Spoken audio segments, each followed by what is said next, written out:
வணக்கம். நான் நாம் தமிழர் கட்சியுடைய சிவகாசி சட்டமன்ற தொகுதியின் வேட்பாளர் டயானா. இன்னைக்கு நாங்க விஸ்வநாதம் பகுதியில பரப்புரையை முடிச்சுட்டு இந்த சித்ராஜபுரம் கிட்ட வந்தோம். இங்க 200 ரூபாய்க்கு டோக்கன் கொடுத்து கேடிஆர் வராருன்னு சொல்லி எங்களை எங்கேயுமே முதல்ல பேச விடல. இருந்தாலும் நாங்க வழியா வரும்போது எங்க தம்பிக்கு டோக்கன் கொடுத்ததையும் காசு கொடுத்ததையும் வீடியோ எடுத்தாங்க. ஆனா அதை பறக்கும்படிக்கு சொல்லியிருக்கோம். நான் ஒண்ணு சொல்றேன், இன்னைக்கு நட்சத்திரம் கேடிஆர் வராருன்னு சொன்னா அங்கங்க கூட்டம் இருக்குன்னா அந்த பறக்கும்படை யூனிஃபார்மோட தான் போகணுமா? ஒரு சாதாரண பொதுமக்கள் போய் அதை போய் கண்டுபிடிக்க முடியாதா?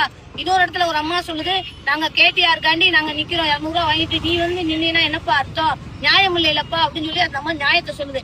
தயவு செய்து முகநூல் நண்பர்களே, இதுதான் அந்த பாருங்க டோக்கன் குடுக்குறாங்க. நாங்க வர்ற வழியில எங்க தம்பி விக்னேஷ் காணொலி எடுக்கும் போது அவர் சட்டையை பிடிச்சி தள்ளி விடுறாரு. அங்க மாவட்ட செயலாளர் பாமன்னனோட பனியனை பிடிச்சி இழுக்கிறாங்க. இதுதான் இந்த தேர்தல் பறக்கும்படை செய்யக்கூடிய வேலை செய்யக்கூடியதா? தேர்தல் பறக்குமுறை நாங்க போன் பண்ணி சொன்னதுக்கு அப்புறம் அவங்க வரவங்களே என்ன டக்குன்னு திரும்பவும் போயிருவாங்களே.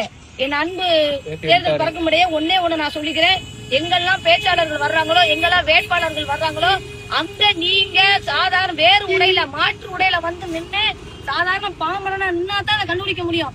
இல்லைன்னா நாங்க போலீஸ் வேலை பாத்துக்கிட்டு இருக்க முடியாது. சரிங்களா? அன்பு உறவுகளே, இது சிவகாசி சட்டமன்ற தொகுதி மக்கள் எல்லாருமே பாருங்க. எல்லா இடத்துலயும் 200 ரூபாய் கொடுத்து டோக்கன் கொடுத்து அந்த கிரவுண்ட்ல உட்காந்து பைசா கொடுத்துட்டு இருக்காங்க. உடனடியாக இதன் வணக்கம். நான் நாம் தமிழர் கட்சியுடைய சிவகாசி சட்டமன்ற தொகுதியின் வேட்பாளர் டயானா. இன்னைக்கு நாங்க விஸ்வநாதம் பகுதியில பரப்புரையை முடிச்சுட்டு இந்த சித்ராஜபுரம் கிட்ட வந்தோம். இங்க 200 ரூபாய்க்கு டோக்கன் கொடுத்து கேடிஆர் வராருன்னு சொல்லி எங்களை எங்கேயுமே முதல்ல பேச விடல. இருந்தாலும் நாங்க வழியா வரும்போது எங்க தம்பிக்கு டோக்கன் கொடுத்ததையும் காசு கொடுத்ததையும் வீடியோ எடுத்தாங்க. ஆனா அதை பறக்கும்படிக்கு சொல்லியிருக்கோம். நான் ஒண்ணு சொல்றேன், இன்னைக்கு நட்சத்திரம் கேடிஆர் வராருன்னு சொன்னா அங்கங்க கூட்டம் இருக்குன்னா அந்த பறக்கும்படை யூனிஃபார்மோட தான் போகணுமா? ஒரு சாதாரண பொதுமக்கள் போய் அதை போய் கண்டுபிடிக்க முடியாதா? இன்னொரு இடத்துல ஒரு அம்மா சொல்லுது, நாங்க கேடிஆர் காண்டி நாங்க நிக்கிறோம், 200 ரூபாய் வாங்கிட்டு நீ நின்னா என்னப்பா அர்த்தம்? நியாயம் இல்லைல்லப்பா அப்படின்னு சொல்லி அந்த அம்மா நியாயத்தை சொல்லுது. தயவு செய்து முகநூல் நண்பர்களே, இதுதான் அந்த பாருங்க டோக்கன் குடுக்குறாங்க. நாங்க வர்ற வழியில எங்க தம்பி விக்னேஷ் காணொலி எடுக்கும் போது அவர் சட்டையை பிடிச்சி தள்ளி விடுறாரு. அங்க மாவட்ட செயலாளர் பாமன்னனோட பனியனை பிடிச்சி இழுக்கிறாங்க. இதுதான் இந்த தேர்தல் பறக்கும்படை செய்யக்கூடிய வேலை செய்யக்கூடியதா?